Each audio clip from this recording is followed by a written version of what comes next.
Hello guys. நீங்க PL பாருங்க, தப்பு இல்ல. கொஞ்சம் அதையே பார்த்து இன்வால்வ் ஆகிடாதீங்க ரொம்ப. இங்க என் தங்கச்சியும் அப்படிதான், ரொம்ப இன்வால்வ் ஆகி ரொம்ப டார்ச்சர் பண்றா என்னைய. ஸோ இதே மாதிரி உங்களுக்கு ஏதாவது அக்கா இருந்தா ரொம்ப டார்ச்சர் பண்ணிடாதீங்கப்பா ப்ளீஸ். ஹாய் ஹலோ எல்லாருக்கும் வணக்கம். நான் தான் உங்களோட ஹருரா. நீங்க பார்த்துட்டு இருக்கிறது மை ட்ரீம் வேர்ல்ட். சரி காய்ஸ், இதுக்கு முன்னாடி பேசினது என் சிஸ்டர் தான். அவளை கொஞ்சம் கண்டுக்கிறாதீங்க. வார லூஸ் அப்பப்ப அப்படித்தான் ஏதாவது அந்த இடையில பேசுவா. அவளோட வாய்ஸ் கேட்டாலும் கொஞ்சம் கண்டுக்காதீங்க. சரி, ஸ்டோரியை பார்த்துட்டு கமெண்ட் பண்ண மறந்துடாதீங்க, கமெண்ட் பண்ணிடுங்க. சரி வாங்க கேர்ள்ஸ், வீட்டுல இருந்து ஸ்டோரியை கண்டினியூ பண்ணிக்கலாம். போன பாட்டுல என்ன பார்த்திருப்போம்னா, அந்த கிங்கோட கையில அந்த குழந்தை இருந்திருக்கும். அந்த குழந்தைய பார்த்து இவ பேசிக்கிட்டு இருப்பான். அதுலதான் ஸ்டாப் பண்ணும். இப்ப அதுல இருந்தே கண்டினியூ பண்ணிக்கலாம். இப்ப அந்த குழந்தைய பார்த்து கேக்குறான், எனக்கு ஏன் இந்த மாதிரி டிஃப்ரெண்ட் ஃபீல் ஆகுது? உன்னை பார்த்தா என்னமோ நீ எனக்கான பொருள், எனக்கு சொந்தமான பொருள், நீ ஏன் கூட இருக்க வேண்டியது, இவ்வளவு நாள் ஏன் என்னை விட்டு பிரிஞ்சு இருந்த அப்படிங்கிற மாதிரி ஏன் என் மனசு சொல்லுது. இது என்ன உணர்வு? இதுக்கான உணர்வு எனக்கு எப்ப தெரியும்னே எனக்கு தெரியல. ஆனா ஒரு நாள் கண்டிப்பா உன்னை நான் இங்க இருந்து கூட்டிட்டு போவேன். என்னோட உலகத்துக்கு, என்னோட மனைவியா, அந்த கருப்பு உலகத்துக்கே ராணியா நான் உன்னை இங்க இருந்து கூட்டிட்டு போவேன் அப்படிங்கிற மாதிரி அந்த கிங் பார்த்து சொல்லிட்டு இருக்கான். இதெல்லாம் பாக்குற ரிதிருக்கு ரொம்ப ஷாக்கா இருக்கு. இன்னொரு உன்னோட மனைவியா? அவ என்னோட பையன், ஒழுங்கு மரியாதையை என் பையனை கொடு அப்படின்னு சொல்லிட்டு அந்த கிங்கோட கையில இருந்து அந்த குழந்தைய வாங்கிக்கிறான். அந்த குழந்தைய வாங்கிக்கிட்டு அவ சொல்றா, இவன் நல்ல சக்தி, மத்தவங்களோட சந்தோஷத்துல நாங்க உயிர் வாழ்றோம், உன்ன மாதிரி அடுத்தவங்களோட கண்ணீர்ல உயிர் வாழல.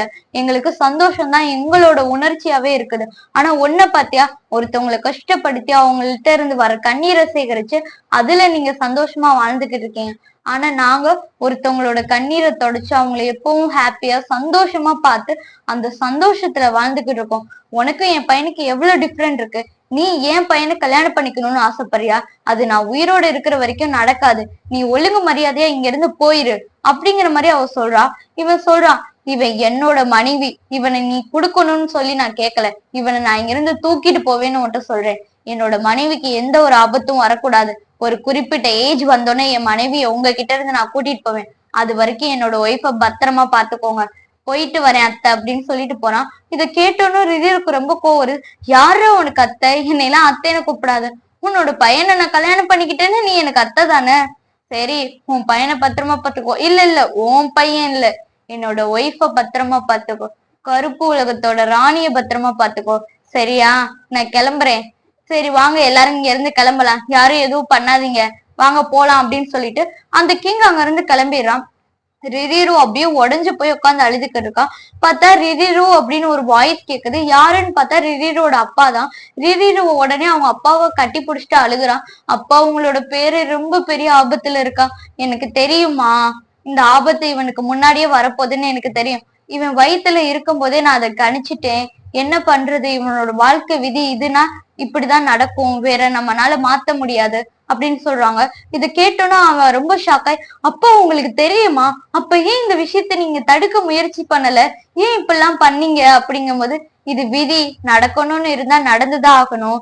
நம்மனால நடக்க போறத மாத்த முடியாது ரிதிரு, அதை நீ ஏத்துக்கிட்டு வாழ்ந்துதான் ஆகணும். இல்ல, என் பையனை கண்டிப்பா நான் அவனுக்கு கல்யாணம் பண்ணி கொடுக்க மாட்டேன். நான் கொடுக்கவும் விட மாட்டேன். அவன்கிட்ட இருந்து எப்படியாவது இவனை காப்பாத்தணும். நீ அவனுக்குள்ள இருக்கிற ரத்தனக்கல்லை எடுக்கணும்னு நினைச்சானா அது உன்னோட உயிருக்கு ஆபத்து ரிரிரு. நீ இந்த மாதிரிலாம் பண்ணக்கூடாது அப்படிங்கிற மாதிரி சொல்றாங்க. ஆனா ரிரிரு கேக்குற மாதிரி ஐடியாவே இல்ல. அவ மனசுல ஃபுல்லாமே அவனோட பையனுக்கு ஒரு நல்ல வாழ்க்கை அமையணும். எந்த பேரண்ட்ஸாவே இருந்தாலும் என்னோட அம்மாவே எனக்கு நல்ல லைஃப் அமையணும்னு தானே நினைப்பாங்க. ரிரிரும் அந்த மாதிரிதான் நினைக்கிறா. இல்ல, என்னோட பையனுக்கு நான் ஒரு நல்ல வாழ்க்கையை அமைச்சு கொடுக்கணும். இவ இந்த உலகத்துல காதலை பரப்புறதுக்காண்டி பிறந்த ஆத்மா. இது புனித ஆத்மா, அது ஒரு கெட்ட சக்தி. புனித ஆத்மாவும் கெட்ட சக்தியும் ஒண்ணு சேரவே கூடாது. அது சேர்ந்த உலகத்துக்கு ஆபத்துப்பா. அப்படி பண்ணணும்னு நினைச்சேன்னா உன்னோட உயிருக்கு அது ஆபத்து. என்னோட பொண்ணை மட்டும் நான் எப்படி ஆபத்துல விடுவேன்னு நினைக்கிறேன்? அப்ப என்னோட பையனோட வாழ்க்கை எனக்கு முக்கியம் இல்லையா? உங்களோட பொண்ணோட வாழ்க்கை உங்களுக்கு எப்படி முக்கியமோ அதே மாதிரி என்னோட பையனோட வாழ்க்கை எனக்கு முக்கியம்ப்பா. தயவு செஞ்சு எனக்கு உதவி பண்ணுங்கப்பா அப்படின்ட்டு அவனோட காலிலே விழுந்து ரிரிரு அழ ஆரம்பிச்சுனா அந்த சைடு இருந்து ஒயிட் கிங் வராங்க. ரிரிரு ரிரிரு அப்படின்னு சொல்லிட்டு வராங்க. இதெல்லாம் பார்த்துட்டு ரிரிரு கண்ணெல்லாம் தொடச்சிட்டு அப்படியே எந்திரிச்சு நிக்கிறா. என்ன சொல்லுங்க அப்படிங்க. உனக்கும் நம்மளோட பையனுக்கு எதுவும் ஆகலைல்ல? ஒன்னும் ஆகலைங்க, நீங்க எதை நினைச்சும் கவலைப்படாதீங்க. பாருங்க, உங்க பையன் எப்படி உங்களை மாதிரி எவ்வளவு அழகா இருக்கான். அப்படியே அப்பா மாதிரியே இருக்கிறான். இவன் அவ்வளோ அழகா இருக்கான் பாருங்க, குட்டி குட்டி விரலு, குண்டு குண்டு கண்ணும், இதெல்லாம் பாக்குறதுக்கு உங்களை மாதிரியே இருக்குல்லங்க அப்படிங்கிறாங்க. அவங்க அப்பா பாக்குறாங்க, நீ ஏன் ஒயிட் கிங் கிட்ட இருந்து மறைக்கிற அப்படிங்கிற மாதிரி. ஆனா அவ எதுவுமே பேசல. அப்படியே ஒயிட் கிங்க பார்த்து ஒரு கொஸ்டின் மட்டும் கேக்குறான், நான் இல்லாட்டினாலும் நம்மளோட குழந்தைய நீங்க நல்லா பாத்துக்கிருவீங்களா அப்படின்னு. உடனே ஒயிட் கிங் திரும்பி பாக்குறாங்க, ஏன் நீ இப்பெல்லாம் சொல்ற, நீ எங்க போற, நீ இங்கதானே இருப்ப, நீ அப்பெல்லாம் பேசாத, எனக்கு ரொம்ப கஷ்டமா இருக்கு, ஒரு நல்ல விஷயம் நடக்கிற இடத்துல ஏன் என்ன ரொம்ப கஷ்டப்படுத்துற, நீ இல்லாட்டினா நானும் இருக்க மாட்டேன், நானும் உன் கூடயே வந்துருவேன். இல்ல அப்ப நம்ம குழந்தைய நீங்க பாத்துக்க மாட்டீங்களா, இல்ல நான் பாத்துப்பேன், இருந்தாலும் நீ இந்த மாதிரி கொஸ்டின் எல்லாம் என்கிட்ட கேட்காத, எனக்கு கஷ்டமா இருக்கு அப்படின்ட்டு ஒயிட் கிங் சொல்றாங்க. இத பாத்துட்டு அவளும் சிரிச்சுட்டு சரி வாங்க போலாம் அப்படிங்கிறாங்க. கொஞ்ச நாள் அப்படியே போகுது. அப்படியே ஒரு 6 மாசம் கடந்து போகுது. 6 மாசத்துல அந்த குழந்தையும் நல்லா ஹெல்த்தியா இருக்குது. இத பாத்துட்டு ரிதிரோ அவங்க அப்பா கிட்ட கேக்குறாங்க, இப்ப நம்ம அந்த கல்லை வெளியே எடுக்கலாம்ல, இப்ப எடுத்தாலும் அதை தாங்குற அளவுக்கான உடம்புல இவனுக்கு பலம் இருக்கு. ஆனா ரிதிரு நீ இறந்துருவ, நான் சொல்றது கேளு.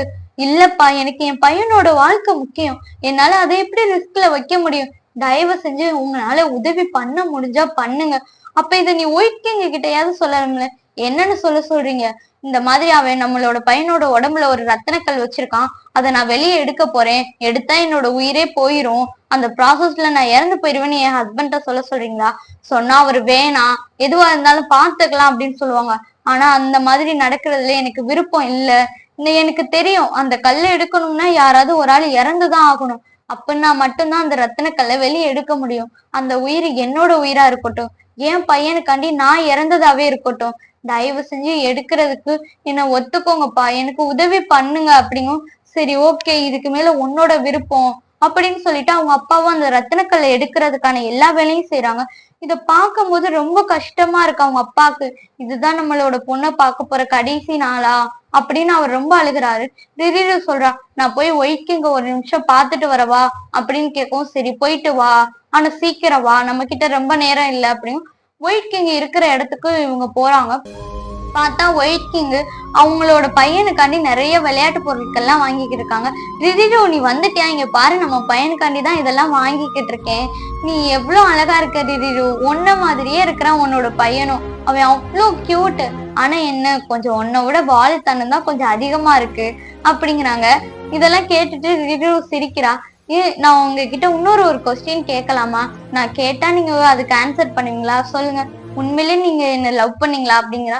ரிது நீ என்ன வார்த்தை கேக்குற, நான் இந்த உலகத்துல லவ் பண்ற ஒரே ஆள்னா அது நீ மட்டும்தான், என்னோட மொத்த லவ்வும் உனக்கு மட்டும்தான், வேற யாருக்கும் கிடையாது, நான் இப்பவும் சரி எப்பவும் சரி நான் உன்னை மட்டும்தான் லவ் பண்ணுவேன், நீ இந்த உலகத்துல இருந்தாலும் சரி இல்லாட்டினாலும் சரி என்னோட காதல் உனக்கு மட்டும்தான், நீ ஏன் இந்த மாதிரி கொஸ்டின் எல்லாம் என்கிட்ட கேக்குற, அப்பெல்லாம் ஒண்ணு இல்லைங்க அப்படின்ட்டு அவ ஹக் பண்ணிட்டு அப்படியே அழுகுறா. நீ ஏன் இன்னைக்கு ரொம்ப டிஃப்ரெண்டா நடந்துக்கிற, ஏன் எங்கேயும் ஊருக்கு போறியா அவங்க அப்பா கூட அப்படிங்கிற மாதிரி கேக்குறாங்க. அப்பெல்லாம் இல்ல, எனக்கு உங்களை பார்க்கணும் போல இருந்துச்சு, அதான் பார்க்க வந்தேன், எனக்கு சாப்பிட்றதுக்கு வாங்கி தருவீங்களா அப்படிங்கும். அவனும் சாப்பிட்றதுக்கு அதெல்லாம் வாங்கி கொடுக்குறான். வாங்கி கொடுத்துட்டு கொஞ்ச நேரம் அங்க இருக்கிற எல்லா இடத்தையுமே சுத்தி பாக்குறான். சுத்தி பார்த்துட்டு நான் கிளம்புறதுக்கான நேரம் வந்துருச்சு, நான் போயிட்டு வரேங்க அப்படிங்க. எங்க வீட்டுக்கு தானே போறேன், நானும் வரேன், இல்ல நீங்க கொஞ்ச நேரம் கழிச்சு வாங்க அப்படின்னு சொல்லிட்டு இவன் முன்னாடி போறா. முன்னாடி போயிட்டு அவங்க அப்பா கிட்ட, அப்பா நீங்க எல்லா ப்ராசஸும் பண்ணுங்க அப்படிங்கிறான்.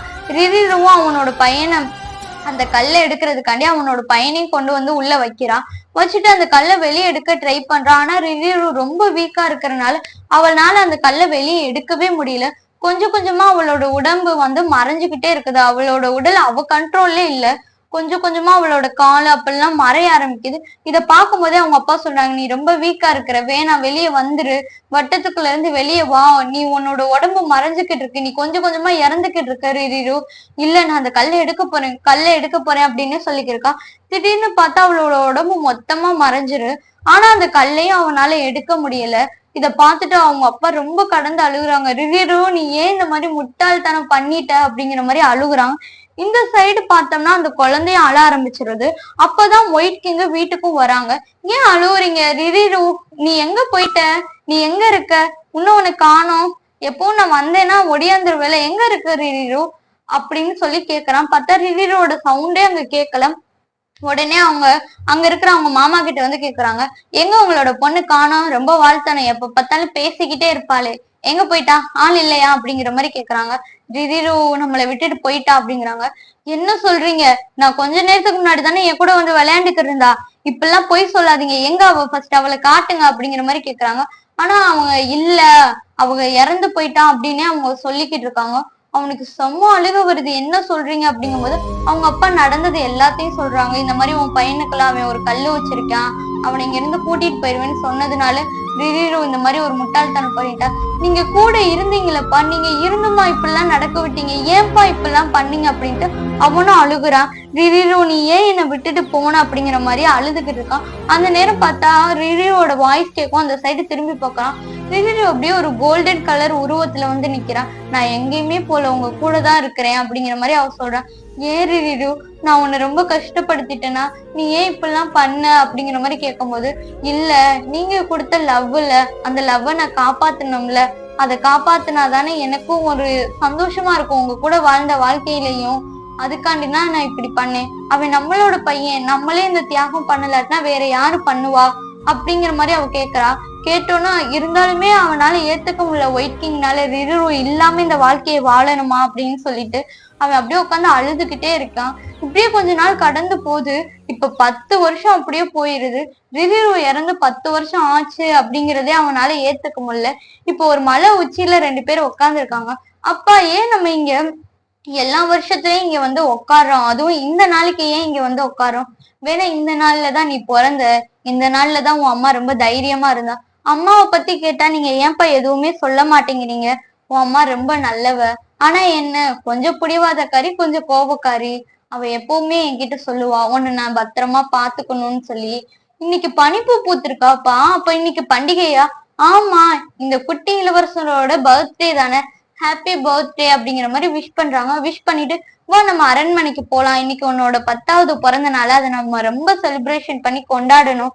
ஓகேப்பா நம்ம போலாம், வீட்டுக்கு போலாம் அப்படிங்கிற மாதிரி அவனும் ரொம்ப துள்ளி குதிக்கிறான். இத பார்த்துட்டு அவரும் அப்படியே தூக்கிட்டு போறாங்க. அப்பா நீங்க சொன்ன கதை ரொம்ப நல்லா இருந்துச்சு, அந்த பொண்ணு அந்த பையன் குட்டி குழந்தைக்காண்டி அவளோட உயிரையே அவ கொடுத்துட்டா, அவர் ரொம்ப நல்ல பொண்ணு இல்லப்பா அப்படிங்க. ஆமா அவர் ரொம்ப நல்ல பொண்ணு தானே அப்படின்ட்டு அவங்க அப்பாவும் கேக்குறாங்க. ஆமா ரொம்ப நல்ல பொண்ணு, ஆனா ஹஸ்பண்டை மட்டும் பாதியில விட்டுட்டு போயிட்டால, ஆமா அப்பாவை கெட்ட பொண்ணு அப்படிங்கிறாங்க. இல்ல அவ ரொம்ப ரொம்ப நல்ல பொண்ணு, அவ பண்ண தியாகத்தினாலதான் அந்த பையன் அவனோட உலகத்துல ஹாப்பியா வாழணும்னு சொல்லி அவ செஞ்ச அந்த தியாகம் தான் இதுக்கு எல்லாமே காரணம். எப்பவுமே அந்த பையனை அவங்க அப்பா பத்திரமா பாத்துக்கணும். ஆமாப்பா பத்திரமா பாத்துக்கணும், சரி வா நம்ம வீட்டுக்கு போலாம், உன்னோட பர்த்டேக்கு எல்லா வேலையும் பார்க்கணும்ல அப்படின்னு சொல்லிட்டு அவங்களும் வீட்டுக்கு போய் அந்த வேலையெல்லாம் பார்த்துக்கிட்டு இருக்காங்க. அந்த அரண்மனையும் அவ்வளோ அழகா இருக்குது, எங்க பார்த்தாலுமே வெறும் பண்டிகையா பூத்து இருக்கு. இந்த சைடு பார்த்தா அந்த விழாக்கான எல்லா ஏற்பாடும் பண்ணிட்டு நம்ம குட்டி இளவரசர் வந்துகிட்டு இருக்காங்க அப்படின்னு சொல்றாங்க. பார்த்தா ஒரு காகம் கரெக்டா அவனுக்கு நேரா வந்து விழுகுது. இத பார்த்தோன்னு அந்த ஒயிட் கிங்குக்கு தெரிஞ்சு போச்சு, வந்துட்டான், இது எல்லாமே அவனோட வேலைதான் அப்படின்னு சொல்லிட்டு அவர் செம்ம கோவத்துல இருக்காங்க. வேணா ரிரிரு இறந்ததுக்கு காரணமே அவன் தானே அப்படிங்கிற மாதிரி. உடனே அவங்க பையனை பார்த்து சொல்றாங்க, நீ அந்த மந்திர அறைக்கு போகணும், நான் கூப்பிடாம நீ வெளியே வரவே கூடாது, நீ என்ன நடந்தாலும் சரி வெளியே வரவே கூடாதுன்னு சொல்லிட்டு அவனை அந்த மந்திர அறைக்கு போக வைக்கிறாங்க. பார்த்தா அந்த பிளாக் கிங்கு அவ்வளோ தென்னாவட்டா வந்து நிக்கிறான். நின்றுட்டு ஹாய் ஒயிட் கிங் எப்படி இருக்க, எங்க என் ஒய்ஃபை காணா, என் ஒய்ஃபை வெளியே கூப்பிடு, என் ஒய்ஃபை பார்த்து ரொம்ப நாள் ஆச்சு, கிட்டத்தட்ட 10 வருஷத்துக்கு மேல ஆச்சுல அப்படிங்க. உனக்காண்டி தான் நான் வெயிட் பண்ணிக்கிறேன், வா 2 பேரும் சண்டை போட்டு பத்தலான்னு 2 பேரும் சண்டை போட்டுக்கு இருக்காங்க. அந்த சண்டையில 2 பேருக்கு இடையில அவ்வளோ இது நடந்துகிட்டு இருக்கு. என் பையனை இங்க இருந்து நான் உன்னை கூட்டிட்டு போக விட மாட்டேன். ஹலோ, நான் அவனை இங்க இருந்து கூட்டிட்டு போறதுக்கு எங்க வந்தேன், அவனை இங்க இருந்து நான் தூக்கிட்டு போகிறதுக்கு வந்தேன். சரி நீ இப்படியே சண்டை போட்டுக்கிட்டே இருந்தேன்னா என்னால உன் பையன்கிட்ட போக முடியாது, அதனால நீ கொஞ்சம் ஓரமா போ அப்படின்ட்டு அவனை தள்ளி விட்டுட்டு இவன் அந்த மந்திர கதை ஓபன் பண்ண போறான். சரி ஓகே கைஸ், நம்ம நெக்ஸ்ட் பார்ட்ல பார்க்கலாம் மிச்சத்தை.